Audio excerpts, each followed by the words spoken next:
So we're going to do a little demo on how to create more of a glow effect and also to do those like defined rays of light that we get when we have haze in the room. Since we want the glow to come from this window, we're going to leave that pure white and everything else is going to get toned down to elevate that white to like feeling very, very, very bright. So the first thing I'm going to do is I can see the lightest color. I'm trying to match the interior most light color of those beams and washing everything with those. That kind of like pale, it's very green actually, secretly. I'm also going to start doing some of the shaping and outlining on the panes in the window, but I'm not going to fill them all the way in, just some of them. And I've got very light pencil lines in that area because always remember once you go over pencil with watercolor, you can't erase it. So I went ahead and dried that, and now the thing we're going to do is begin deepening the outside and walking the like shadows into our brightness. So I'm going to use clean water to create kind of a wet textured background. I'm moving my brush only the same direction and with the same movement as the rays of light as much as possible. So if you go across that, it's not going to work out as well. So you want to kind of keep your brush moving in the same direction as the rays of light. Since I already added water to the page, clean water, these are going to have softer edges and also be more diluted, right? So then I use my fingers, or sometimes you'll see me, I'll use a rag to sort of pull the shadows backwards. So I will place it next to the bright light, next to the window, and pull towards me to help move the washes around on the page while they're still very wet. That is the sound of my dog. You're gonna just it's gonna take several passes to really get this as dark as we're hoping for. And the reason we do it this way is kind of if you did that green skirt or anything that we're trying to show light softly showing through. If we tried to paint the lighter edges first, we'd get a lot more of like hard edges and we get some blooming from the water. The amount of water you need to make the pale washes would reactivate the darker shadow washes and create kind of rough edges and lines. Oh my god. Yuki. So that's why we're focusing on doing the light to dark in this moment. You can see that rag technique pulling out, trying to make sure I'm preserving those bright highlights of the actual beams that the haze gives us. I'm going to let that sit and dry for a minute and start priming a couple of the areas down here. Maya gave me a very complicated image to work from, but I'm going to make it a little more gestural, but we're going to still show some of the way that light then reacts with the figure and the piano that they're sitting at. There's a lamp. There's a lot going on. So I've gone ahead and dried this again. I'm using my blow dryer a lot. We're moving through these layers pretty quickly. We're going to go one step darker now. I'm going to go ahead and mix in a bit of purple, a little bit of red into my deep blue so that I can get that richness of tone. Even though it's not very purple in the image, we're going to end up going back over it and working the red back out of it, but it's just going to help us get that deep, rich value.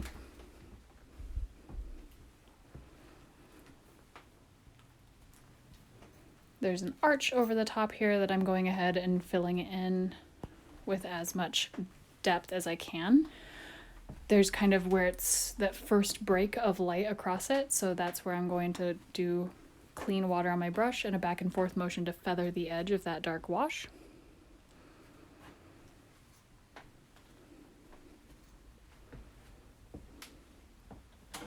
And you can see how dense of a paint I'm using. It's pretty opaque up there in my palette. You can't see the white of the palette through it. So we're using quite a bit of water every time we're blending out from this. We're counting on water to help us. So I'm mixing the paint very, very dark, knowing that I'm going to have to add water to get those blends and pull the transparency out. So start wherever it's going to be darkest when you put your brush down because you've got a very saturated amount of paint on it. And then you can always clean your brush like that. So that's clean water, just used it to feather the edge a little bit. So that way when you put heavy pigment down, you're safest if you start in the darkest areas. Once again, I'm going ahead and using clean water to start shaping what this wash is going to do and to help prep for softer edges.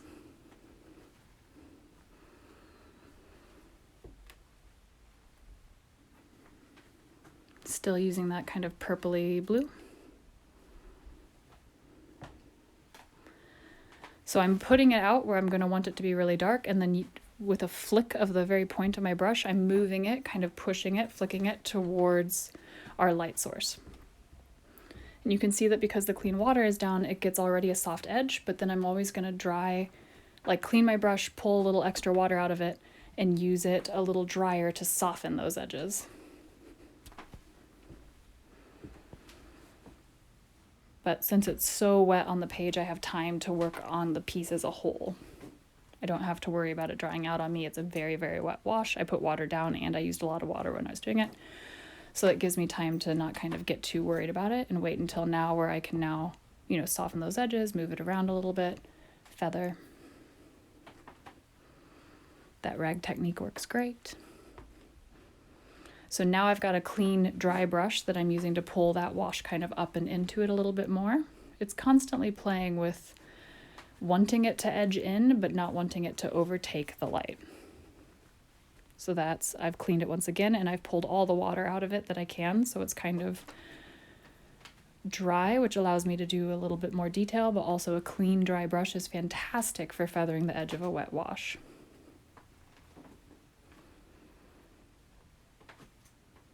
So now we're going to start trying to keep the richness, but start to take some of the purple out, because I'm not seeing as much purple in my research image, but it does help us get a nice rich tone.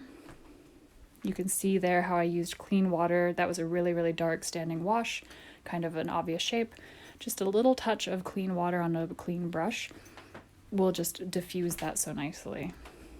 This is a dry brush that is also flat, and you can use a entirely dry, to push and pull and feather out from the center. As long as it's clean and dry, you'll be able to get kind of that soft finish. Also, for areas that are larger, that I want this heavy dark pigment, I'm going to have more texture in those areas if I use a smaller brush, so I'm using this to quickly lay down heavy loads of pigment in the corners where we want that sort of vignette. So we've gone ahead and dried this again.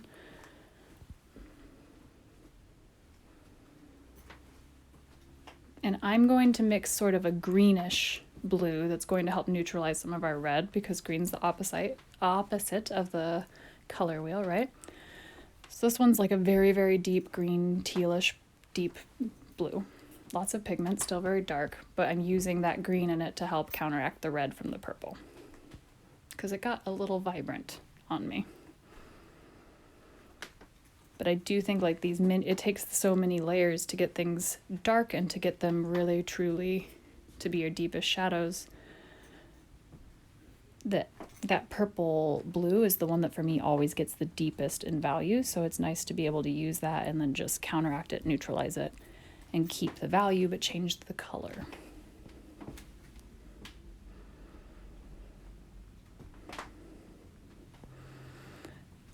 So I'm using a little less saturated of an initial wash, and then doing a very dry, clean brush and flicking it with just the very tip of the point of the brush to kind of feather it into the halo of light. With each consecutive layer, this gets easier because you've got more and more guidelines from the one before, where you've already kind of picked where your darkest areas are going to be.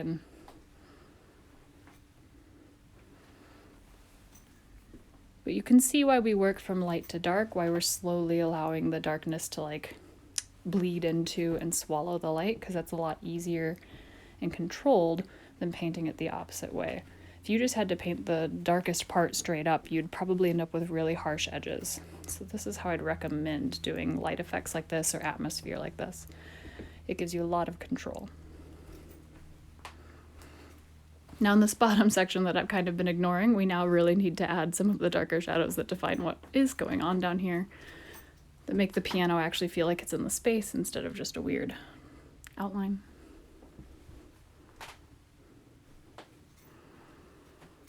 Now, since I'm working from this research image, I am trying to make sure I'm mimicking like the amount of dark and light, so I'm making sure to close in a little bit.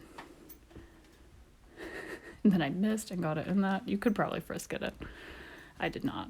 And then I have to do this crazy wash where I get it really, really wet, work it, and then pick it up with a rag as many times as possible until it's white again.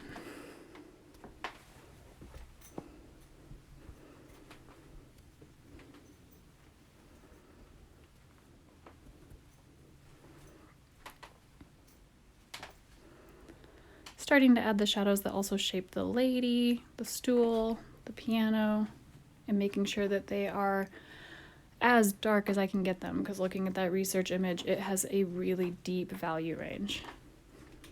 And the darker everything else is, the brighter the window will seem.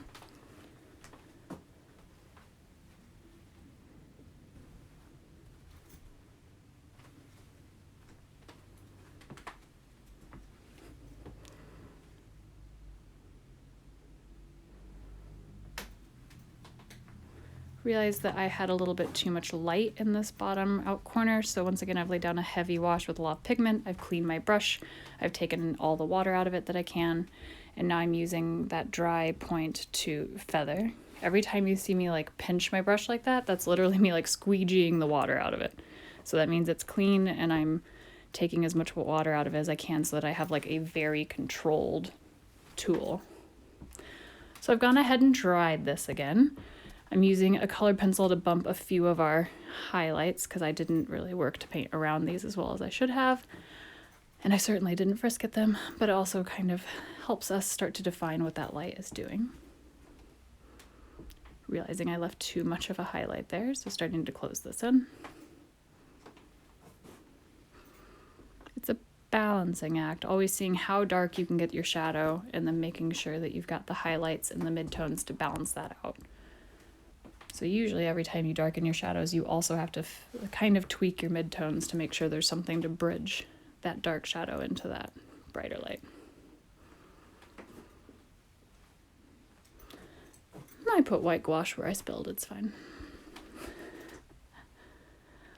Using a very diluted purplish tone to start making a few more of the window panes. I'm not worrying so much about connecting all of them, and I'm not worrying about finishing the shape, like them being kind of broken up and only seeing certain pieces is because the brightness of the light is blinding you to the rest of it. So you don't want to make it so solid that it feels too grounded.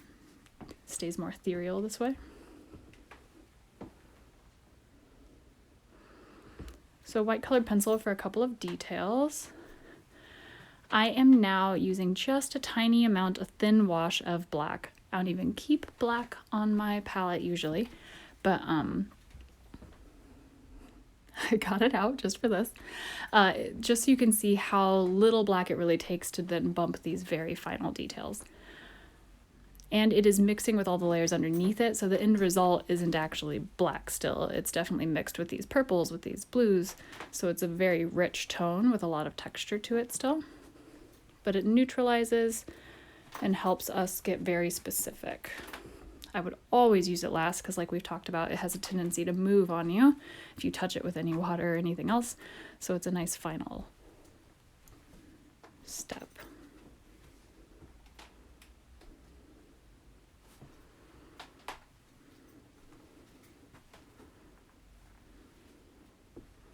Same feathering technique that we've been going over, which is pretty dry brush technique, putting it down wet, washing my brush, drying it, and then you can very much see, especially with the black, how that texture from the feathering just like blends the edge. Here's a little close-up of it, all dry.